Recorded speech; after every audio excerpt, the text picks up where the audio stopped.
Hello everyone, welcome to my channel. তো আজকে একটা অন্যরকম নতুনত্ব রেসিপি নিয়ে এসেছি। তার জন্য কিছুটা লোটে মাছ নিয়ে নিয়েছি।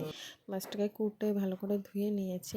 তারপর কড়াই গরম করে তেল দিয়ে দিয়েছি। তারপর এখানে রসুন, পেঁয়াজ আর লঙ্কা কুচি করে নিয়েছি। মধ্যে জিরে, পেঁয়াজ আর রসুন আর লঙ্কাগুলো দিয়ে ভালো করে ভেজে নিচ্ছি। তারপর নুন, হলুদ আর লঙ্কার গুঁড়ো দিয়ে ভালো করে মশলাটাকে কষিয়ে নেব। নিয়ে তার মধ্যে কিছুটা পরিমাণ জল দিয়ে দেবো যাতে মশলাটা পুড়ে না যায়। তারপরে ওর মধ্যে ধুয়ে রাখা লোটে মাছগুলো দিয়ে দেবো। দিয়ে ভালোভাবে নাড়িয়ে চাড়িয়ে মশলাগুলো ওর মধ্যে মাখিয়ে নেব। মাখিয়ে নেওয়ার পর কিছুক্ষণের জন্য ঢাকা দিয়ে রেখে দেবো যাতে ওটা হয়। তো কিছুক্ষণ পর একদম দেখো ভেঙে গেছে লোটে মাছগুলো, ঝুড়ো ঝুড়ো হয়ে গেছে। তো এটাকে ভালোভাবে, জল আছে এখনও হবে পুরো, এর মধ্যে দেখো বৃষ্টি চলে এসছে।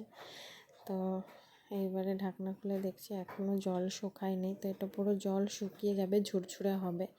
তো তাই নাড়িয়ে আবার ঢাকা দিয়ে দিয়েছি। কিছুক্ষণ পর এসেছে, দেখো একদম ঝুড়ো হয়ে গেছে, মানে তারপরে গরম মশলা দিয়ে দিয়েছি, দিয়ে এটাকে নামিয়ে নেব। তো ভিডিওটা ভালো লাগলে অবশ্যই লাইক করে দেবে, কমেন্ট করে দেবে। Thank you for watching, by.